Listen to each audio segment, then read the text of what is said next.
Hey, y'all. Welcome to the Common Good Podcast. Tuesday, June 9th. How's it going, Rob? I'm doing well, Doug. How are you? Fine. You know, I've started to say when people say, you know, because that's the greeting of our age, you know, the sort of how you doing? Modern day, how do you do? Mm-hmm. How you doing? Which I prefer when people use it and they don't actually treat it as a question. Oh, yeah. It's rhetorical. They just immediately go to the next thing. Yeah. How you doing? And then they start talking. But sometimes people pause. Like they're checking in. So what's your go-to answer? I've been saying, good enough. Good enough. Good enough. And people giggle and they're like, oh, there you go. That's it. That's about the way I feel. Like, and then people start commenting, you know? Yeah. Yeah. I like it. Yeah. It's, the only right answer comes from the really great TV show Patriot that we have referenced a few times on this very podcast. Yes. Previous episodes. Pretty good. Pretty good. Pretty good. Pretty good. Pretty good. I just sent my wife. We can't let Iran have a nuclear weapon. Oh, wow. And then there was that guy. I just sent my wife, Shelly, who you know. I sent her the bit from the Patriot where it's a YouTube video of Patriot doing a super cut of all the times where he says, good, pretty good, good. I find it very enjoyable. Yeah. Right. I don't know if everybody's seeing that, but in a minute I'm going to show you something. We should be. Oh, that's exciting. We should be back to live mode now. All right. Yeah. Hey, I was in Washington, D.C. yesterday talking to some of your future colleagues. Did you go to the reflecting pool? I did not. I didn't go to any things that Donald Trump is ruined. There's a raging debate on X, Twitter, about whether or not the reflecting pool actually reflects. And maybe it didn't used to, or it did used to, or now it does, and now it doesn't, and who knows? You know, I don't know. Did it ever reflect? Seriously? Like, I don't know. I think so. I don't know. I think a lot of it might be weather dependent. I don't know. I'm not a meteorologist. Well, you know, ocean water is blue because it reflects the sky. The water's not blue. Oh. It's just a mirror. It's just a mirror reflecting the blue of the sky. Yeah. Did you ever read the book, The Color of Water? Great book. No. What, is it about that? No, it comes from, it's a story. It's a fiction book. And the title comes from a question the little girl asked her mom. She said, what color is God? Her mom says, God is the color of water. Which is a great answer. God is the color of water. There you go. Yeah. Hey, how goes your rodent infestation? I think we're pretty good. Pretty good. Doug, we have a living in the tree across the street from us. Okay. We have a white robin. Albino. It is not an albino robin. Oh, that's a thing. This is a white robin. Okay. Which is also a thing. I guess an albino robin, like the whole thing is white. Uh-huh. A white robin, just the feathers are white, and like the orange belly is still orange. Wow, stunning. And they're super rare, and it has just been a gift. It it flies around and eats birdseed from our bird feeders, and it does the stuff that robins do. But sometimes you just look outside and all of a sudden you see this like stunning bright white bird, and it is just it's just a little ray of hope, a little ray of joy. Mm-hmm. Yeah. Isn't it great? Because all the birds are beautiful, but then we have animals in our yard too, squirrels. But then Yeah. an unusual version of the animal Yes. shows up. We've had a Yeah. white squirrel. I think it's an albino squirrel. Yeah. Can't get close enough to look Yeah. at the eyes, but it's just a gray squirrel looking thing that's just white. Mm-hmm. And all of a It's sudden, just- you know, like the difference and the captivated. diversity is captivating. It's beautiful. It's Yeah. lovely. It teaches you something maybe about life and all that stuff. But hey, it was Yeah. good. It was good to be in DC and to talk with the candidates running for Congress like you are, and I little hope in the heart that we are in June of 2026, and soon we're going to have our elections, and soon the members of Congress that have been controlled by the Republican leadership will be in the minority. And we don't have to listen to Mike Johnson say nonsense things like he said the other day about the voter fraud goes so far upstream, we can't find the proof. This is a Speaker of the House of Representatives said voter fraud goes so far upstream, which, by the way, these are all metaphors. There is no stream. There is no upstream. That's not a real thing. Yeah. You know, when people are addressing real issues in the world, pick it, voter fraud, or you might say, a war, or you might say the road construction or the stop sign.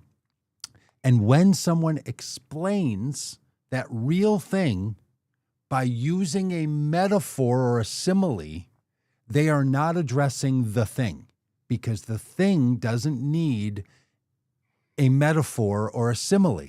You don't need to say it's like a stream and we're upstream. It's what proof do you have that there's voter fraud happening in American elections? The answer isn't, let me tell you about streams. Yeah. And up the stream, we can't see that far. Why are you using a metaphor? Just tell us because if you're in a court of law or you're prosecuting, you don't say, let me tell you a story about a stream. You just describe the things that happen. That's the thing about this MAGA crowd and these conservatives. They're just wrong about, I'm going to say everything with the idea that there's a caveat that it probably isn't everything. I just can't think of what they're not wrong about. They're just wrong about everything. Yeah. Yeah. It was, there was a guy on CNN, some Republican operative, I don't know who he was, on CNN last night talking about alleged voter fraud in California. And, he says, well, California won't let the federal government examine its voter rolls. And the host, makes the point that many judges have ruled that it is illegal for the federal government to force states to turn over their voter rolls. And California is one of many, many states that have not turned over their voter rolls.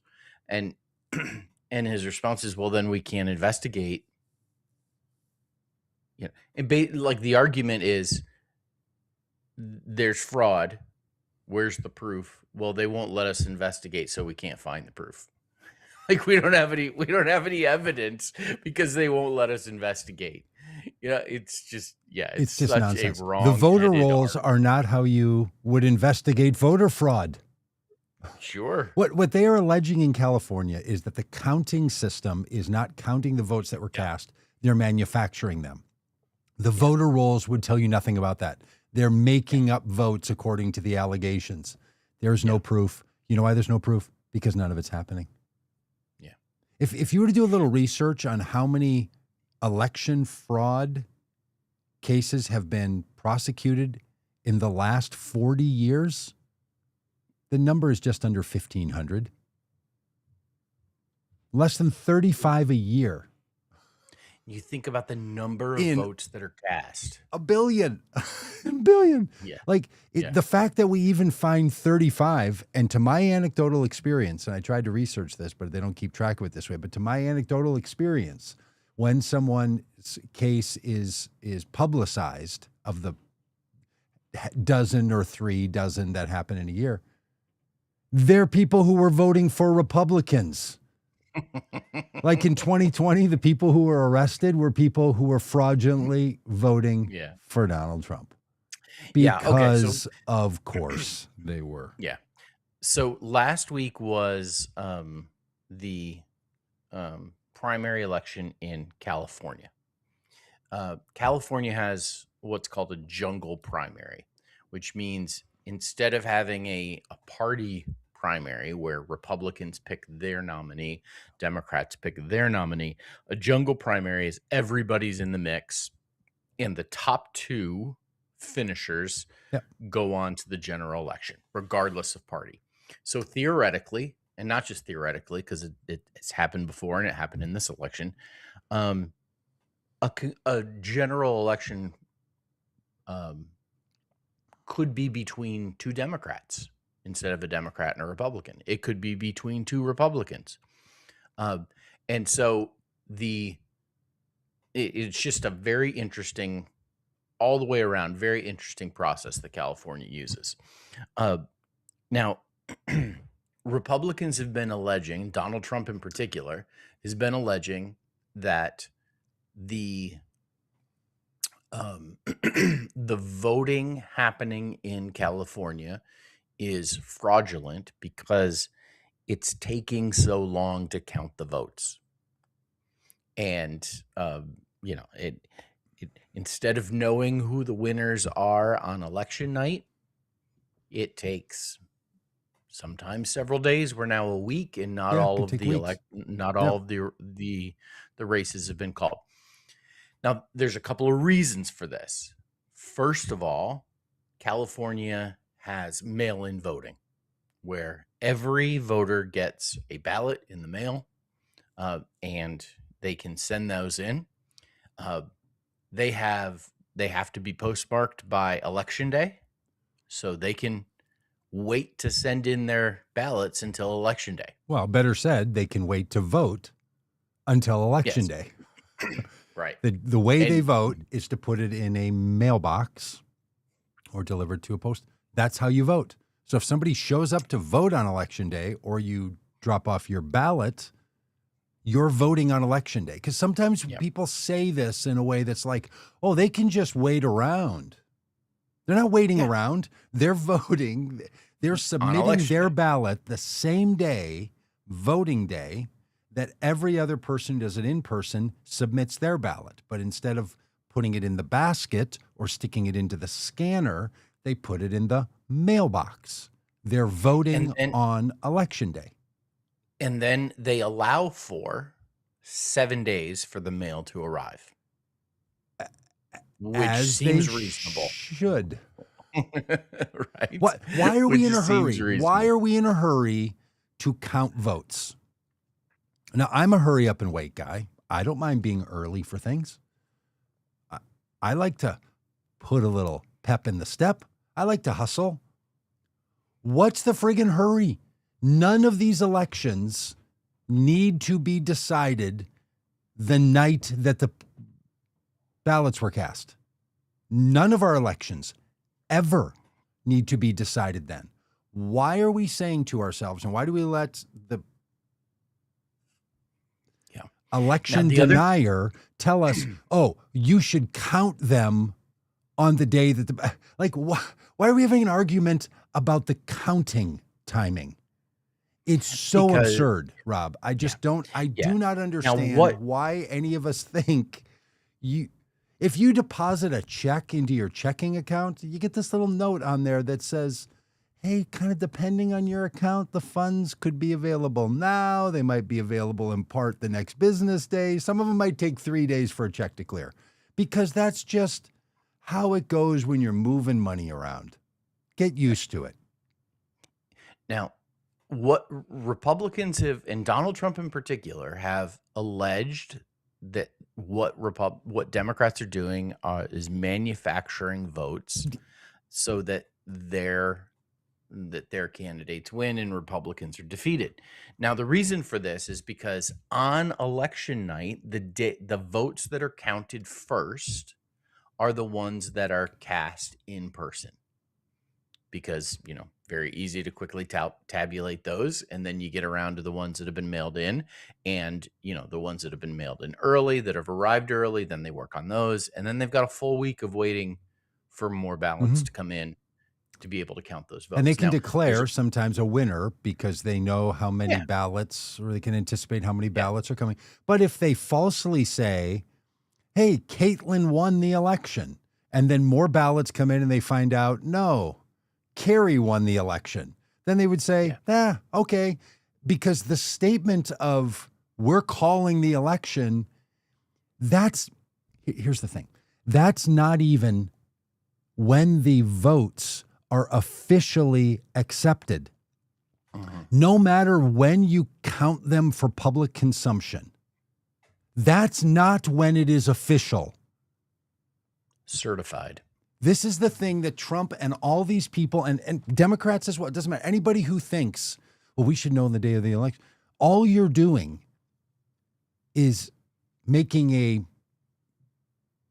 good-spirited anticipation that at the end of the full certification process, which will take a month or more, that what we assume happened tonight or a week out is what's going to be the facts when it's formally certified. So all of these election clerks and judges go through and they serve, and then there's a certification process. And that is when a person is elected. Yeah. Right? That's Now, how it what- goes. So all of this stuff about somehow like, if we, the public, don't know what the vote count is and then pick your time, an hour after the polls close or 168 hours or 300 hours makes no difference, because that's not what determines who won the election. Yeah. The formal determination of who won the election are the certified electoral votes. So the numbers go up and down. So someone could say a week out, 2 weeks out, this is our number. When it finally gets certified, some ballots have been dropped off, have been disqualified, found out there was an error, and then there's a certified number. Am I not No, accurate about that? You're completely accurate. Okay. And what happens very often, and has happened in California, is the Republican voters tend to do two things. They tend to vote on election day in person, and they tend to use mail-in ballots less frequently than their Democratic counterparts. And also, the more rural areas of California tend to be Republican voting, and they are less populated. If there's fewer votes to count, and those votes are coming in person on election day, you're going to be able to count those ones faster. Oh, sure. And so what happens is it looks like at the beginning of the counting, because you're counting more rural votes where there are fewer, you're counting in-person votes on election day, which are which get counted first. It shows that a Republican could have the lead. But if you literally can't stop the count before you've counted all the ballots, yes, you can do this. You can say, let's only count these areas first, and as soon as we're ahead, stop the count. We're done. Yeah, it's so absurd. It's so absurd that we even have to talk about it. It's just so dumb. Rob, you're giving a great explanation, and my mind it's like, of course, everyone knows this, except apparently the President of the United States. The President of the United States. It's just this whole idea that Democrats are manufacturing votes because Republicans actually, like, they find out, okay, they count the Republican votes and find out how many votes they need, and then they get beyond that number. No, that's not how any of this works. And in fact, like what we've seen in the Los Angeles mayor's race is that there's the incumbent mayor of Los Angeles, there's former reality TV show Republican independent Spencer Pratt. And then there's a very progressive city council member whose name I can't remember right now. What's happened is that progressive city council member has actually been getting a large percentage of the mail-in votes that have come in the days they have a week for the, and what it's indicated is that people who voted on election day via mail-in voting decided not to go with either the incumbent mayor or Spencer Pratt. They're like, oh no, we need a different choice. And that's why she is now surged ahead and has made the runoff instead of Spencer Pratt, because people decided on election day, presumably, that they were going to vote for her and mailed in their ballots indicating that. And there's reasons why they would, because they were waiting for the gubernatorial race to settle out. And they waited until the day when you vote. The voting day is the day they decided to send in their ballots. No problem there. Totally great. You could drop your ballot in the box, in the scanner, or the mailbox. It doesn't matter. It all counts. And the fact that you have to go through the numbers to figure out who's going to go on, and even more so, to announce it to the public. All of this is, when will we know? None of this. And what people, I hope people get. Slow counting votes, which California has lots of rules for why it's slow counting, which is to protect the integrity of the system.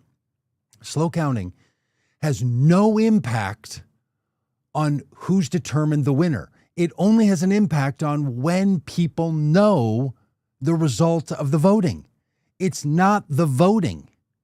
Nothing has changed in who was voted for. It's just, when do you learn about it?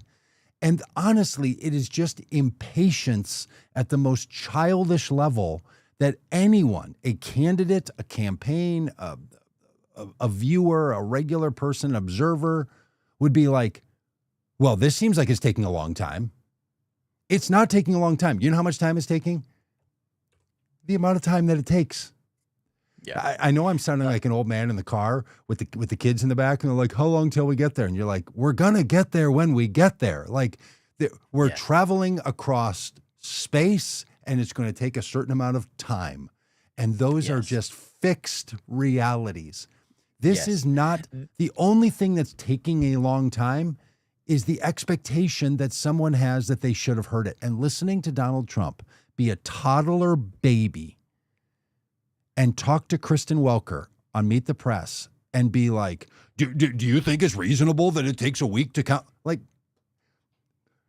yes, that's totally reasonable. Do you know why we know that's reasonable?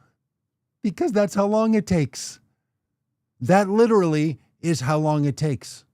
Now, if you think in the intervening time they're cheating, then it doesn't matter if it took them 1 hour, 168 hours, or 1,000 hours. Your claim is they're cheating has nothing to do with how much time they're spending to count.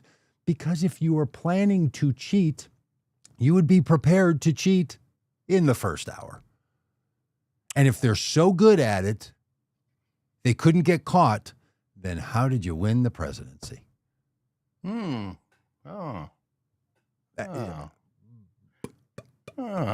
This guy. And look, Alex puts in the chat that she thinks that there's some possibility that Trump is going to try to cancel the midterm elections. Donald Trump is not going to cancel the midterm elections. They are going to happen. Democrats are going to take control of the House of Representatives, maybe of the Senate. That's going to be certified, and those people are going to be serving in Congress. Rob Ryerson amongst them. That's what's going to happen. Yeah. Because the president can whine and toddler his way out of an interview all day long. He can write with his thumbs on his crappy social media website all day long.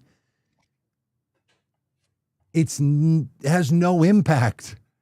It doesn't do anything. He's not going to declare martial law and cancel midterm elections. He doesn't have the power. He's not going to be able to do it. We're going to be okay. This man spends his time picking curtains, going to UFC fights, and falling asleep at basketball games. Yeah. Can we talk about the basketball game for a minute? It's just... Okay, can we cleanse the palate for a minute? Because I want to show you this video of what happened at my house today. Oh, yeah. Shelley, my wife, you've met her. She said, hey, come out here and look at this. And we went out. We can't let Iran have a nuclear weapon. You might be too young for this. I don't know why Donald Trump is talking about it. They probably know. They probably know better than most people. But you can't let a bunch of lunatics have a nuclear weapon. Okay, ignore the fact that Donald Trump is babbling in the background because I don't. They killed 42,000 people last month. 42,000 unarmed protesters. They had no guns, so they had 250,000. Okay. Overlaid it forward. That was an ant colony war. Oh. I had to put it into the internet. I had to get the robots to help me figure out what was going on because every year about this time we get these huge show up of, I don't know, it looks like hundreds of thousands of little bitty ants outside in our garage and driveway, just hoarding and climbing over each other. And apparently it's an ant war. An ant war. Ant colonies come together to try to take over territory and have an ant war. That's amazing. How do they fight? Do they bite each other? I don't know if they're swarming on each other or what they're doing, but it is bizarre. Sometimes we just spray them with a hose and wash them all away. And, you know, the robot said, just let them have it out and they'll all go away. And one of them will be declared the winner. Even the teeniest little insects with the teeniest little brains go to war. So when we as human beings go to war, let's not give ourselves all the credit that we're behaving like, you know, conscious developing creatures that have to get away from a lion. No, we're acting like ants. War is ant brain behavior. That's how Peggy wants to know which side has nukes. Behave. Well, I did, Peggy. I did. There was one in the middle of our driveway, and I swept it with my foot and kind of smeared. And I sort of thought, "Ooh!" In the war imagery in my head, that was like. Did you just tip the scales? I was like the nuclear attack on these things. Yeah. So anyway, I wanted to bring that. Yeah, I wanted to cleanse our palate a little bit. I wanted to show the video, but apparently it started playing a video running in the background of Donald Trump babbling on about nuclear weapons, which I guess would have been pretty good commentary over the top of this other one. But yeah, we now have a. I didn't want you to be the only one that has an outhouse, shed, garage situation that's being attacked. Not an outhouse. By living creatures. Well, not a poopy outhouse, but you know, like an outer. Yeah. An outbuilding. Outbuilding. I sent you a text, Doug, with a picture of the slugs that were invading, and terrifying. This was payback. Right? Yes, you did. And those slugs that you sent were repulsive. Yeah, and that was one of. On our porch at that time when I took that picture, there were 6 of them on our porch. Yeah. Hey, you know what else is going on around here? This part of the country? Yeah, what's that? Yeah. Turtle mating. Turtle egg laying. All the turtles were out and about and roaming across the street. And this time of June, and we're having this sort of ideal weather. And so anyway, the turtles are on the move. And love is in the air. And we all know how slow turtles, move. It's their reputation. Yeah. That's what they do. Yeah. Not this time of year. Those little suckers are on the hunt. A turtle is quick. I mean, over short distances, but that whole turtle and hare thing. I think right at the end, the turtle's got a shot. That's really if funny. it's June and there's an other turtle at the finish line. Yeah. All right. So, okay, you want to talk about the basketball game? Yeah. Okay. So Okay.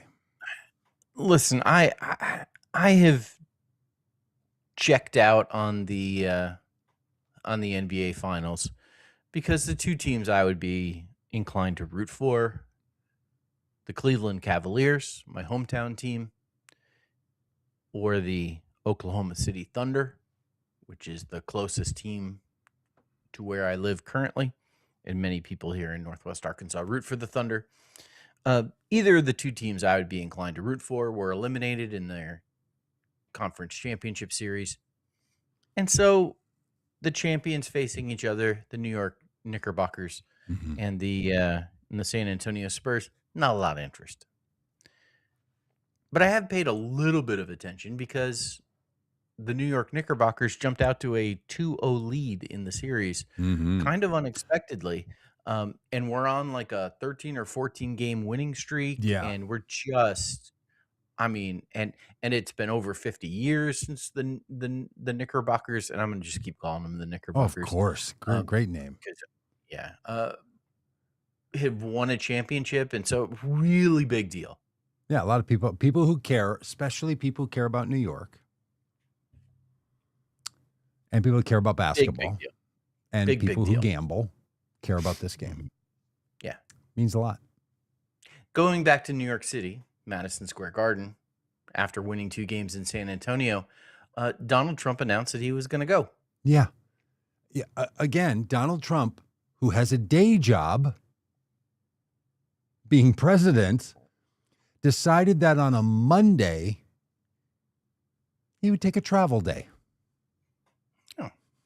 Heading up to New York City, and listen, I don't begrudge. If I was president of the United States and the Cleveland Browns were in the Super Bowl, you would absolutely believe I would pull every string imaginable to be there. Really? Okay, hang on a minute. If you became the president of the United States, Yes, you would still hold the fandom fetish of watching the football team play in a game. Like it wouldn't modulate like, hey, I think priorities have become it would still be right. It would still be right there. Yes. So I tell my wife, Really? I haven't told her this in a while because she finds it annoying, and I don't want to annoy my wife, but I have told my wife in the past, honey, I loved the Cleveland Browns before I loved you. Not necessarily more, just before. She's been in this thing longer with them. She doesn't like. Okay, go on. So if you were president, you would use the privileges of the position to. So I understand. I get it. I get it. What you think Donald Trump is a Knickerbockers fan? He's a long-term basketball fan. Is that true? He had apparently. I don't know what his fandom is, but apparently he has attended Knickerbocker games frequently in the past as a New York City celebrity. And so he goes to the game. Now, here's the challenge. Because he's there and because there have been multiple assassination attempts on this man, they shut down, I think within a 10-block radius, which is a pretty big space, any watch parties. So imagine you're a bar. Yep. A couple of blocks from Madison Square Garden, and the game's sold out, people can't go, but man, they want to have the experience of watching the game together. Can't do it. Now you can't do it. And what did that mean? They shut down the watch parties? Like they like just said so many people can't be in a space together, or what? Yes. What? Yeah. No, like they could not big have groups in New York City. Yeah, within a 10-block radius. So absurd. It took hours for people to get through security, and then Donald Trump showed up. Doug, they booed him mercilessly during the national anthem. Did you see the video of it? Yeah. It's wonderful because you can Well, tell I when they it's they're showing him on the screen versus when they're showing the singer, and people are behaving as you would during the national anthem, and then when the camera cuts to Trump, the crowd boos, and then when he goes off the screen, it comes back. So it's clear. I mean, this happens, I don't know, I think 3 or 4 times, which to the poor person singing the national anthem, like Oh, that's a I that's a think tough. I think the calculation they made was, hey, let's show him during the national anthem because people aren't going to boo during the national anthem. Yeah, and he thought he was Bruce Springsteen, and they were all yelling Bruce. That's what he thought was. Yeah. What he thought was going on. No, he was being and Doug, he fell asleep during the game. he did. I almost put the video up, but I just didn't want to see his face today. And listen, I understand it. It's late. It's a comfortable chair sitting up there in the Dolan's press box, sitting next to the owner of the Knickerbockers, who has been a significant donor to your campaign.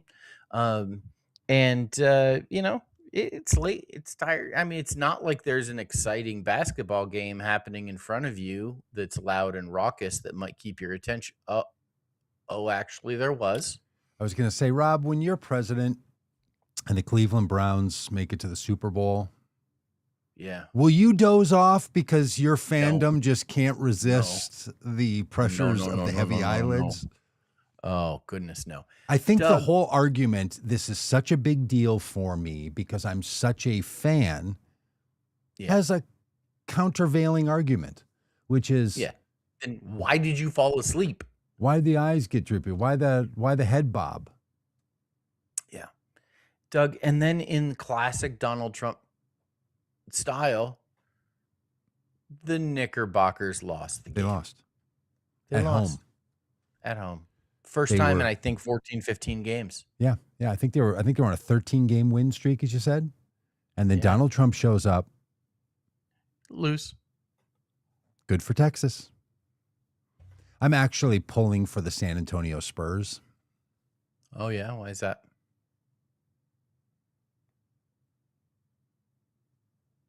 Just don't. It's just New York. Just, I guess any team where the owner is a friend of Donald Trump's, I want those people to not do it. Well, I don't know about the San Antonio Spurs, but what I do know is he wasn't sitting next to the owner of the San Antonio Spurs. That's the owner of just about any team, with maybe the exception of the Seattle Seahawks. Yep.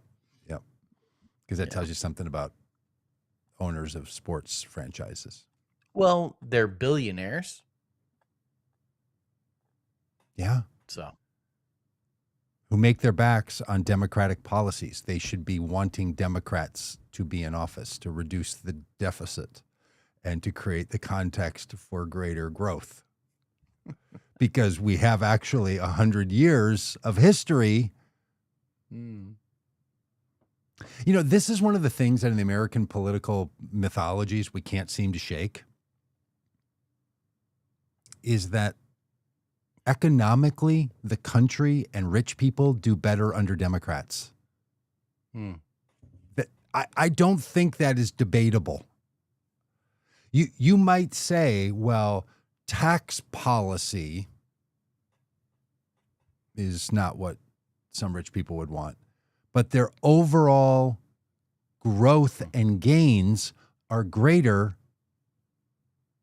under Democratic policies, especially when you factor in huge growing deficits under Trump, the near collapse of the economic system under 8 years of the Bush administration. Yeah. Things are better under Democrats. Billionaires should be supporting Democrats. Why are they not? I don't think it's because they say it just comes down to economics. Because if it did, I think all of the arguments would show put the Democrat in office. I think it's about something else. I think it's about this false belief in meritocracy. I think it's we don't want those people. We want a different approach to the government and who gets to do what. We want deregulation. We don't want the hassles. But all that stuff that comes from Democrats benefits the economic life Is good of for the economy. uber wealthy more than Republican policies do. Yeah. Am I wrong about that? Is that No, you're absolutely because if right. I am, then fair enough. Well, I think it was at the Democratic National Convention where Bill Clinton made the point that in the last several decades or whatever it was, 51 new million jobs have been created in the United States, and 50 million of those 51 million were created while Democrats were president. Yeah. And when you think of job creation is because the owner of the company needs to hire more people. And if the owner of the company is hiring more people, it means that business is being successful. And if that business is being successful, it means that that billionaire, that millionaire, that person on top is making more money.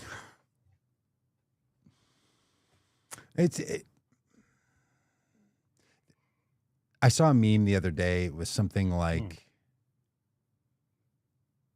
Roseanne was fired from her job as a TV personality because Obama told ABC to fire her. I don't think that's true, but statement. Okay. And the person then responded and posted this screenshot of the response, which was, she was fired when Trump was president. And then his thing was, why are these conservatives just wrong about everything? And you start to add it up. It's just bizarre. It's just, I mean, the myths and the storytelling and the flat out lies that people don't know are myths, storytelling, and lies. And Donald Trump's former press secretary, one of those people that was like in between, just before January 6th, but after he lost the election, one of those. Yeah, when everybody was quitting. One of those. When Betsy DeVos stood on principle. Yes. It's been good to hear from her recently, too. Thank you, Betsy, for. No, hang on. I didn't hear anything from her. She said, Donald Trump told me specifically, keep saying the things we want to say. It doesn't matter if they're true. They will become true if we keep saying them. And I know that's not news. It's just a reminder that that's what he believes and what he does. Yeah. And it's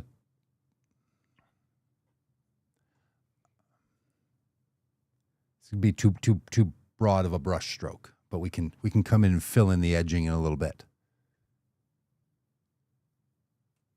The libertarian, conservative approach to American storytelling is just factually wrong. So often. It's built on premises, on the premises of non-factual things, just over and over and over again. It's truly exhausting when you actually have to counter all of it. Anymore, I don't know what the argument for conservatism is, because it doesn't exist Doug, any longer.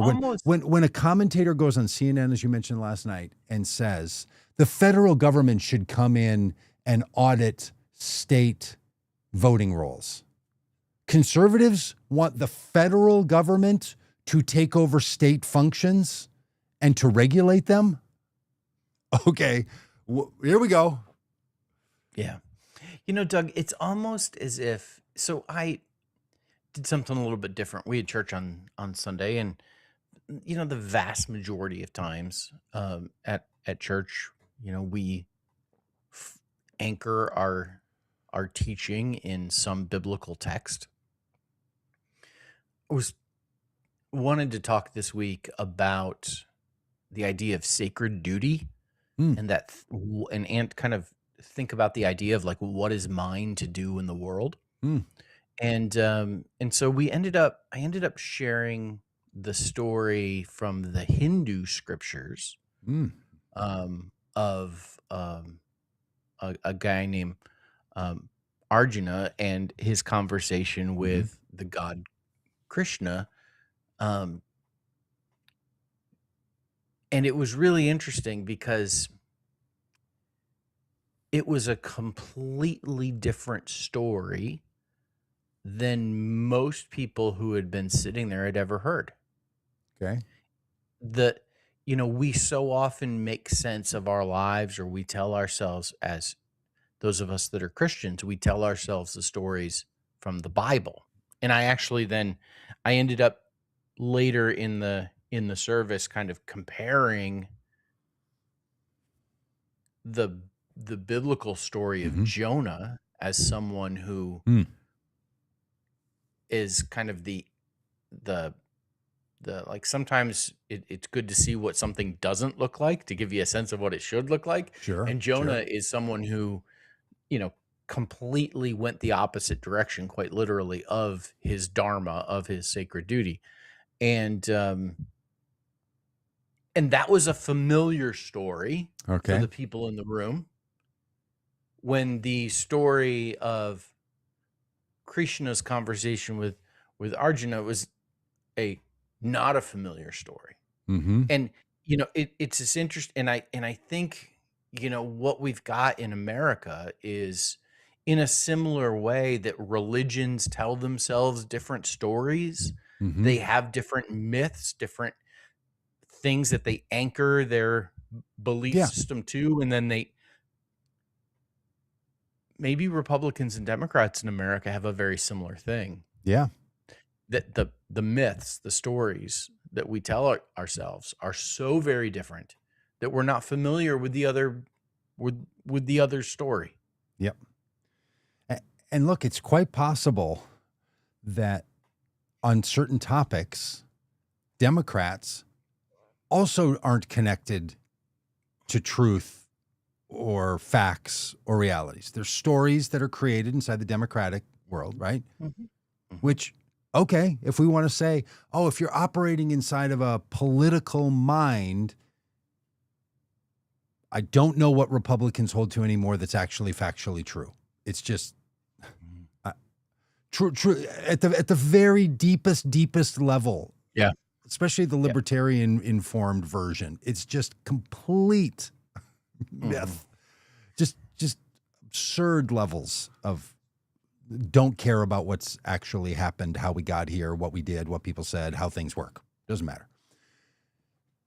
And if the same thing is true with Democrats on some topics, many topics, some might say all topics, then we can own that too. So to conservatives,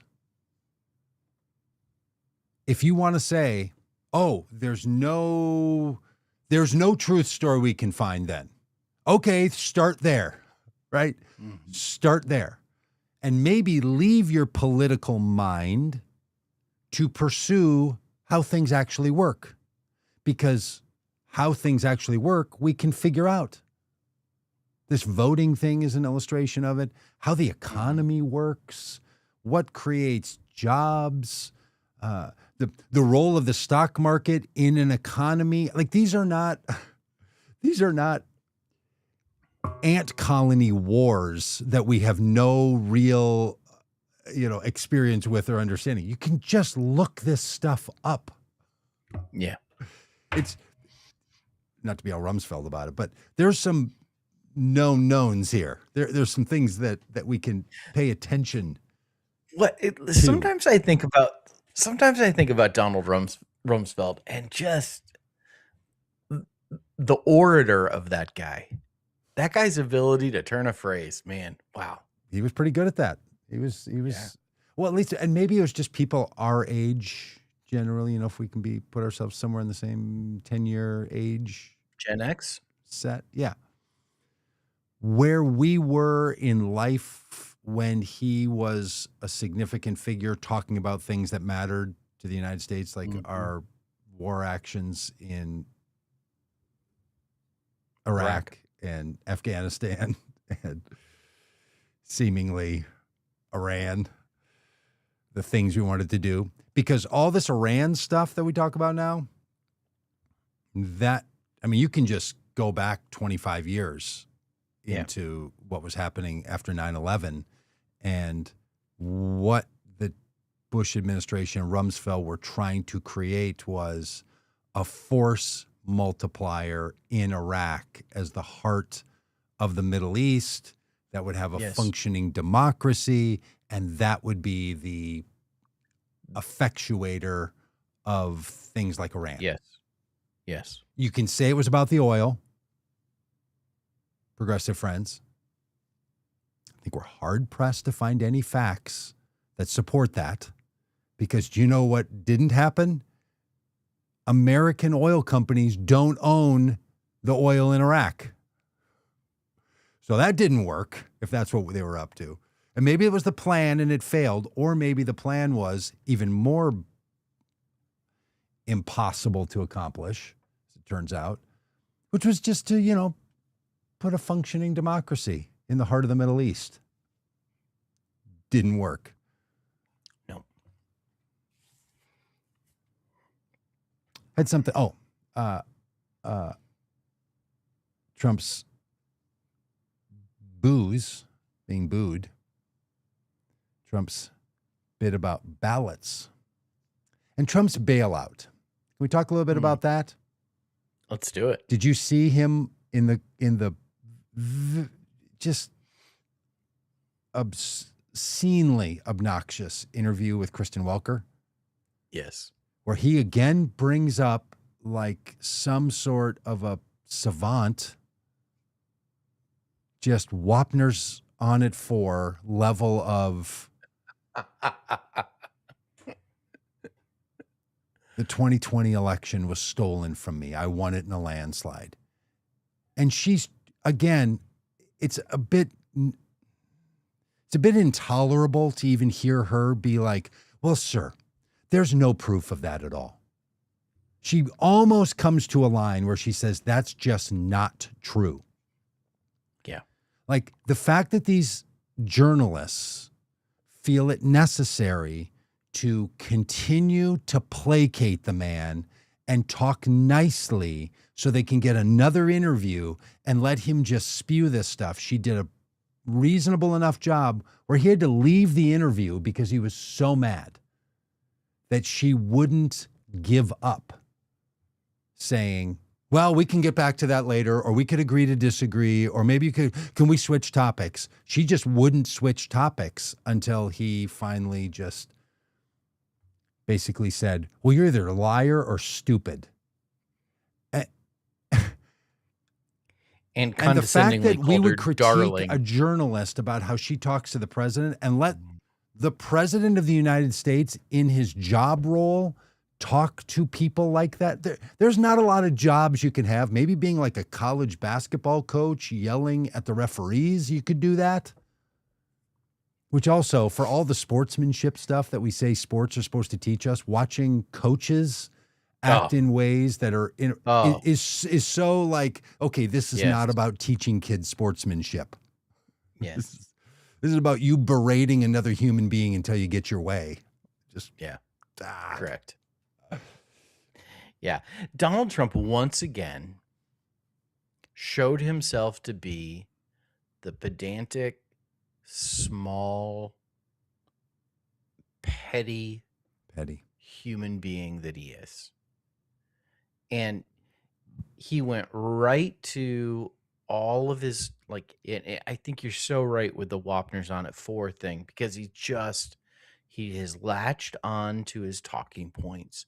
The message discipline is remarkable. Yeah. And, as soon as she pushed back, he immediately went to his, the news media is evil, Yeah. NBC, ABC, CBS, CNN, he goes down through the list. And, which is interesting because, CBS is in the middle of a shift in his direction. Total giveaway to everything he wants. Yeah. And still they get hammered. But that's because he's got these talking points and he sticks with them. And there's such a lack of interaction with what is true. Yes. A lack of, and maybe this is like the theme for this whole podcast. There's a lack of recognition of what is accurate, and simply we're going to repeat this stuff and repeat this stuff and repeat this stuff. And when he feels like he's hitting a brick wall with it, like he did in this NBC interview, he gets mad, he gets up and he goes, and he's not gonna, he's not gonna do it anymore. And the thing that's bizarre about it, just completely bizarre. He was president for 4 years. Then he had a 4-year intervening period. And now he's been president for more than a year, 506 days or something. He's very familiar with Meet the Press. Yeah. He keeps going on there, and they keep having him on to say things like, you're stupid, you're corrupt. You're an enemy of the people. Having the man on. And Trump, stop begging to go on. Mr. President, stop calling and texting reporters at your initiative saying, will you talk to me? It's so, this whole thing is so surreal. And, in 2.5 years, he's going to be gone, and we can look back on these days and forget about him. But in the meantime, there's a way the press should be behaving, and no one should invite him for interviews. Just because he won't say anything else. Like, when will they have some journalistic credibility and stop it? Because that he will say the very same things that he says at his rallies. The thing that now he wants to say at this, America 250 freedom thing that they tried to whip up, where he just wants to have a rally. By the way, I saw somebody had a little video of the plates that they're selling at Walmart for the 250, and it says United States of America, 1776 to 2026. And it looks like it's a death date. It looks like what you'd see on a tombstone. Yeah, Walmart has it right. Good day it ended.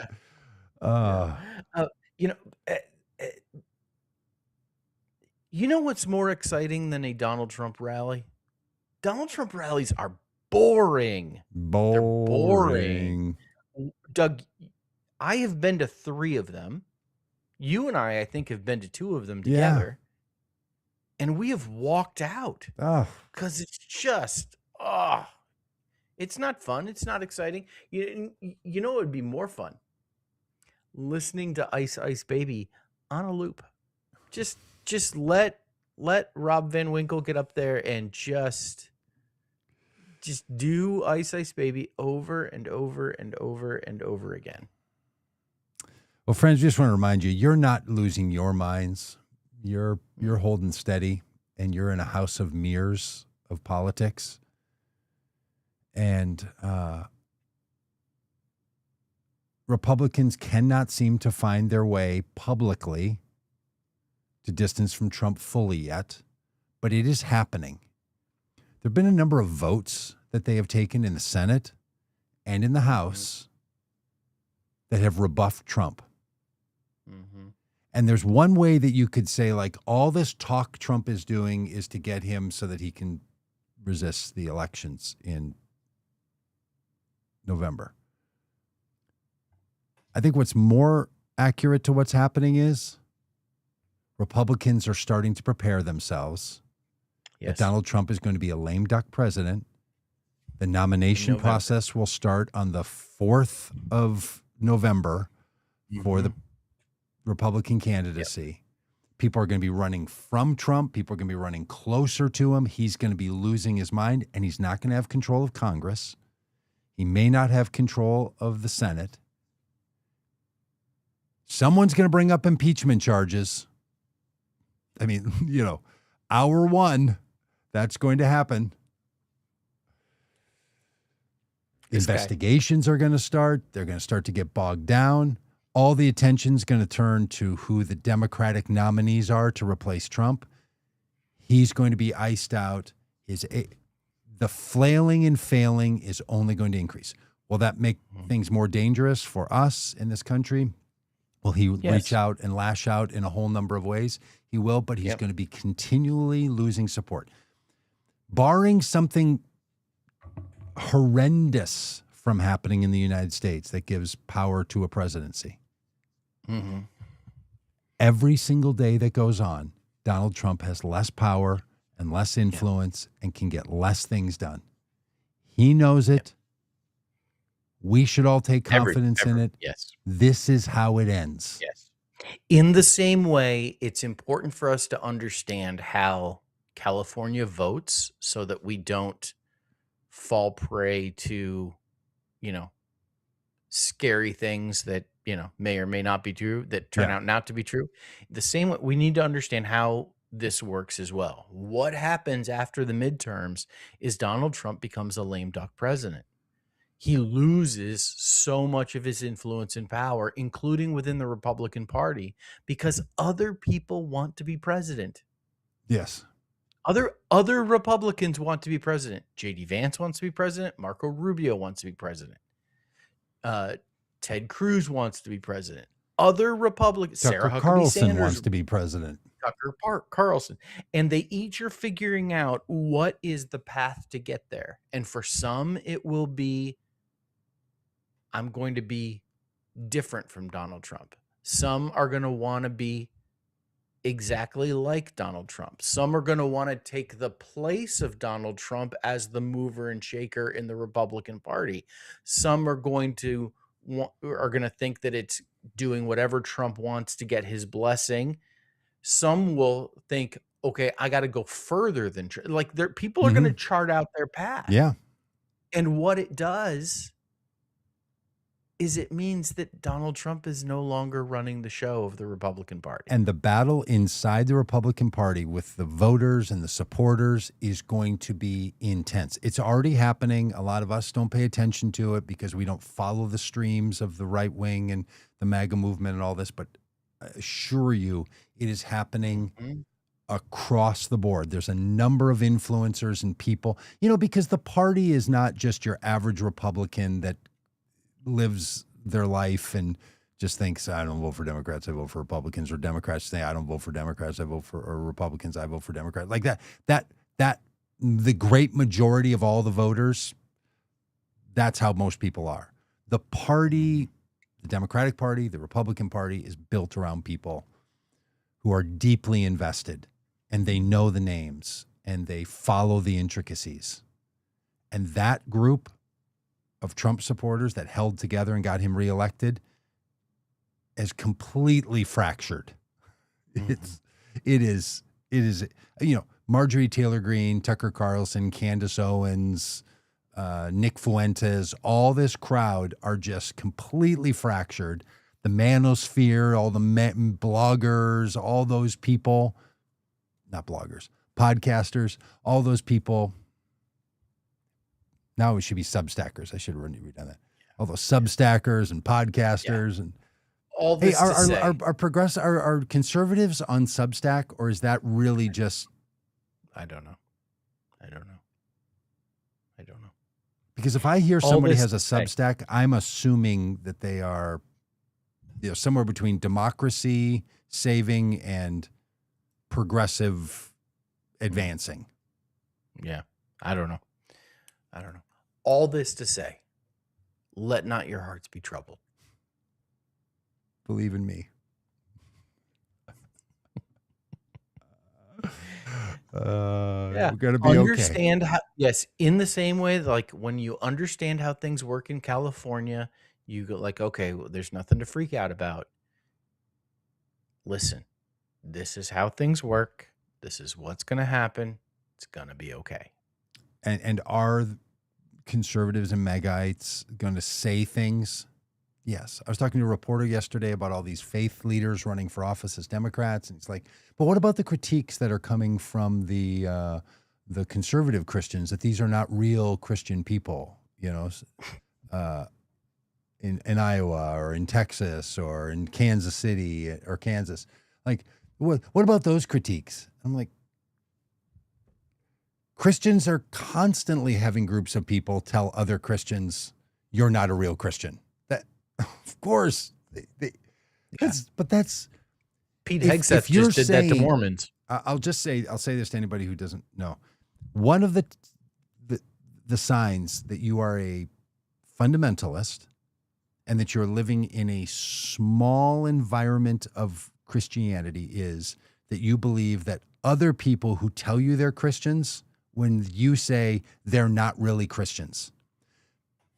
So if you say that, even about the Christian nationalists, like, well, you're not real Christians because you're Christian nationalists. Yes, they are real Christians. Real Christian people are Christian nationalists. Because being a Christian nationalist is not connected to being Christian. You can be Christian and be wrong about all kinds of things, including Christian nationalism. Christianity does not demand opinions about nearly anything else. And if it does, people even argue about that. Yeah. Like there are Christians who are one man and one wife Christians. There are Christians who are a man and a man, a woman and a woman, a wife and a wife. There are Christians who are one man, many wives. I don't know, but I'm guessing somewhere there's some Christians that are one woman and many husbands. No reasonable woman would want. There's all versions of this. There are those who say you can't have been married to someone else and married to somebody else now, or you're not, doesn't make you. Every single thing that you would say, well, that makes you not a Christian. There's some group that's like, nope, that makes you a Christian, because that's how Christianity works. So when people are out there saying, well, you're not real Christian, I've been called a not real Christian decades. The whole time. Yeah. There's never not been a time. And it's just simply a sign. It's a sign of inaccuracy, first of all, and it's a sign of exclusion. So if you're bothered by Christian nationalists, if you're bothered by hateful Christians, argue against them, but don't let yourself fall into the belief, well, they're not Christians. Mm-hmm. They are. Being Christian doesn't make you immune, and it's not a purity contest. No matter what the purity contest is about. Mm-hmm. You can't get there. Like, you could maybe say loving God and loving your neighbor is required of Christians. But then we will debate, what do you mean by God? What do you mean by loving? And what do you mean by neighbor? And from there on out, look, all that to say, Christianity is not a center-set religion. It's not a center-set ideology. There's nothing at the center that is true that the real adherents gather around. That metaphor doesn't reflect the accuracies of Christianity.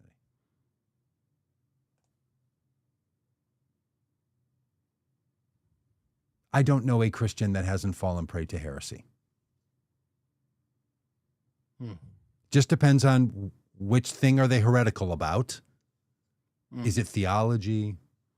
Is it the heresy of believing that the Vikings could ever win a Super Bowl? It's absurd heresy. I mean, at least they've gotten to some. Doug, one final question. Because there's many kinds of heresy, by the way. But go on. One final question for you. You gonna be watching the fights on the lawn of the White House on Sunday? Unless someone's kicking Donald Trump in the cheek, I'm not. But if he wants to be a real supporter and throw himself in the octagon, ring, getting in the octagon, yeah, get in the gone. Hashtag get in the Don. Get in the gone. Don in the gone. Don in the gone. There it is. Don in the gone. Don in the gone. We just want someone to, let's see how tough you are. Because you know what I've heard? You're a counterpuncher. Oh, I've heard you're a real tough guy. I've heard you really know how to bring it. Like you swing at me and I'm gonna. Okay, tough guy that wants to watch other people beat each other up. Hop on in. Tough guy. I remember when people lost their minds that Michelle Obama wanted to put in a rose garden. Oh. It wasn't a rose garden. It was a vegetable garden. She wanted to put in a vegetable garden. Mm-hmm. Yeah. Donald Trump put in an octagon for people to beat up on each other. I saw something that one of the big UFC guys, who's a big Trumper, is really bothered about all this and won't participate. Did you see this? Yeah, I saw something. I'm not a UFC guy at all. Me either. So I have to take all this on just assumption that it's real. I got to believe the headlines. He said something to the effect of, I really wanted Donald Trump to be president to do the things the president can do to make people's lives better. Mm-hmm. What I do, he said, is entertainment. Sports, entertainment. Yeah. He should not be in the entertainment business. Why is this at the White House? Excellent point. Because sports isn't real, it's entertainment. It really happens. But it's just a set of conditions under which we put together some activities that entertain us. That's all it is. And in some of those rules, you can use your hands. Some you can take the ball from other people. Some you use a stick. Some you punch somebody in the face. It's just all different rules for all the different entertainments. That's all it is. To go full circle with all of this, even a close game in front of a rowdy crowd, a raucous crowd, is not entertaining enough to keep Donald Trump awake. To keep you awake. Yeah. I think will he fall asleep at the UFC fight? Once he's sitting there in a comfy chair and the catheter kicks in and the bladder releases, or he just utilizes the thick panties, you really start to sort of settle in. Yeah. I mean, late at night, if I get up and go to the bathroom and I sit there too long, I might doze off on the toilet. It's entirely possible.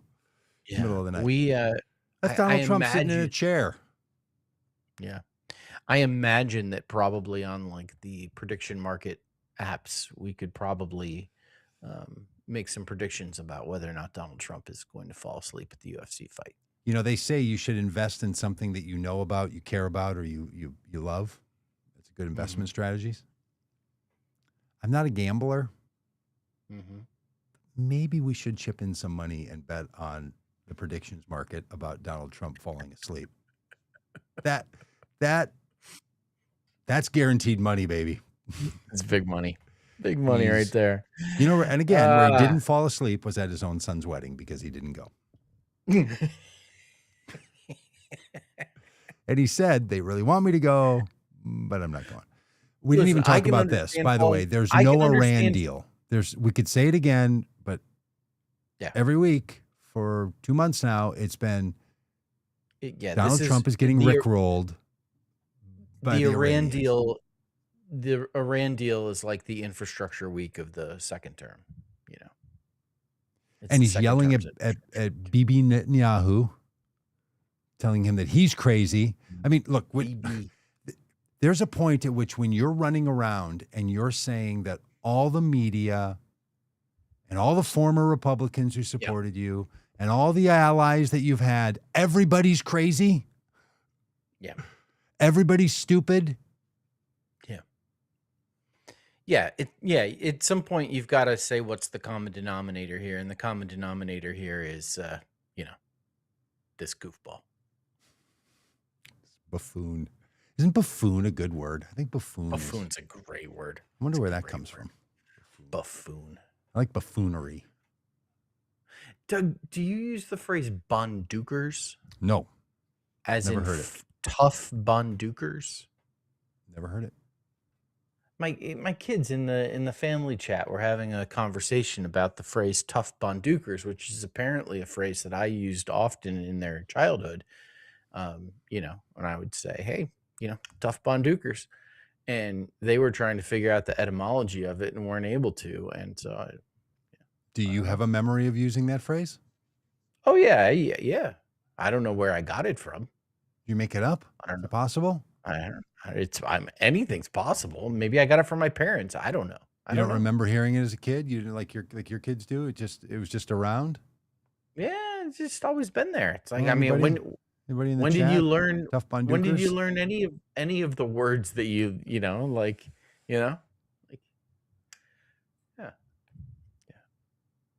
Well, tough bondukers to them. Yeah, exactly. All right. Hope you wrote that back. Oh, can't figure it out? Tough bondukers. Hey, remember in DTF St. Louis, that great little bit about no way, Jose? No way, Jose. I mean, and when she explains it and then, the Yeah. way the story progresses, it's so sweet. She's like, no, Yeah. we say that when it's like, there's kind of a fun way of saying that's never going to happen, but I don't want to be so brutal about it. So I just say, no way, Jose. Oh, it's just, that show has stuck in my craw in the most positive. Hey, we're going to be, Rob and I are going to be making an appearance in Memphis, Tennessee. On Friday. So if anybody's around Memphis, Yep. come and join us. Yeah. Reach And out. and then Touch Saturday someone. I'll be speaking in Little Rock at the Democratic Party of Arkansas State Convention. You going to say Little Rock Me Gently? You know that song, Rock Me Gently, Rock Me Slowly, Take It Easy, because don't you know, I ain't never been loved like this before. You know that song? I think that's one of those 70s songs that I don't know. Totally. Rock me gently, rock me slowly. I don't want to get a copyright violation. Take it easy, don't you know that I ain't never been loved like this before? Yeah. I don't think I It's know a that. classic. Oh, look it up. Who's it by? Who's it by?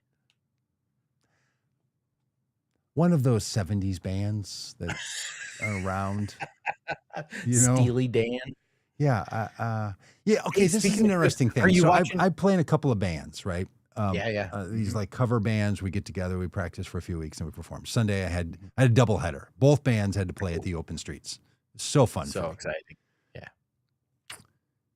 Some people in the band, when we pick a song and we're going to play it, and we talk about it, like, oh, let's do the Rock Me Gently song. Oh, can I predict what you're about to say? Please. Some people want to do it exactly like the original, so it's like a pure cover, and some people want to have their own kind of interpretation of it and do their own thing.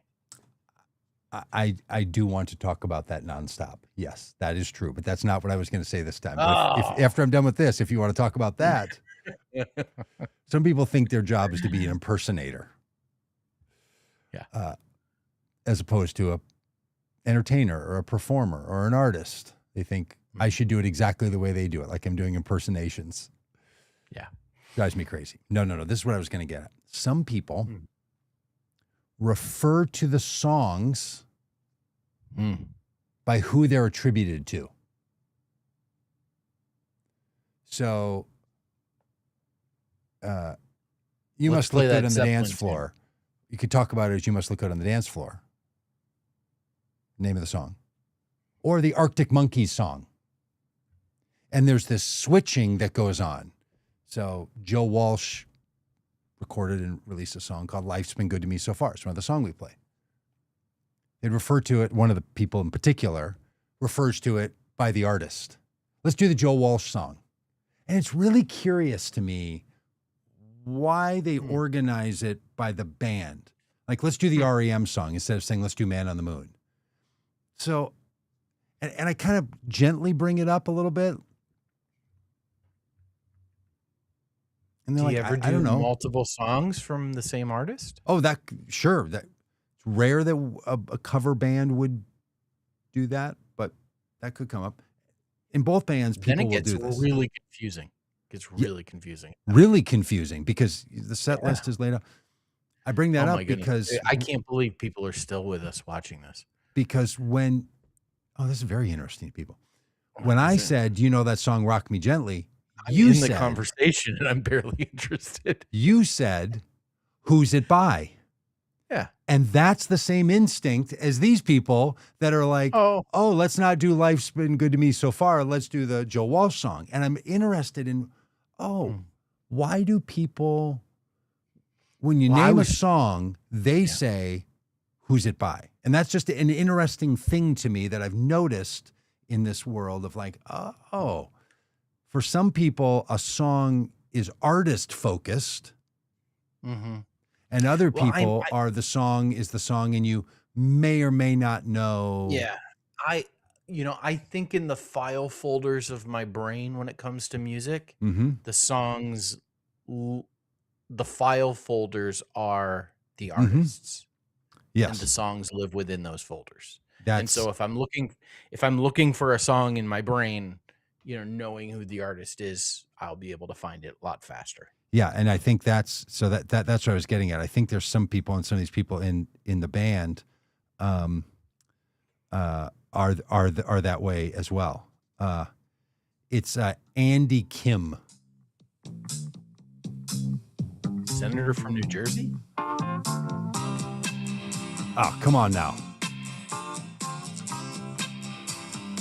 Look how long it'll take for us to get a copyright strike. 29 seconds. Never heard this song. It's got a little Neil Diamond sound. Yeah, it does.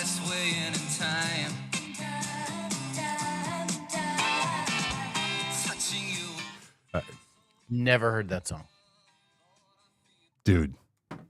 Never. You're going to Little Rock. Just throw in a Rock Me Gently. The crowd you've got are my age and older at a Democratic party get together. They're going to know Andy Kim's Rock Me Gently. But I think you maybe don't know because you had a Christian, New Jersey. You had a Christian musical inflow as a kid. Would that be right? Yeah, probably. Did you listen to the radio? Yeah. Or somewhat. just K-Love? Yeah. No. I mean, we listen to stuff. Yeah. Did you watch Solid Gold? What would be Solid Gold? What was it called? What was the music thing? Yeah, I think there's Solid Gold, and then like the Solid Gold dancers. I remember were a thing. And the Soul Train, the Casey Kasem countdown, Soul Train, and people would come on and sing songs. And Captain and Tennille had music shows. Remember there were like music shows?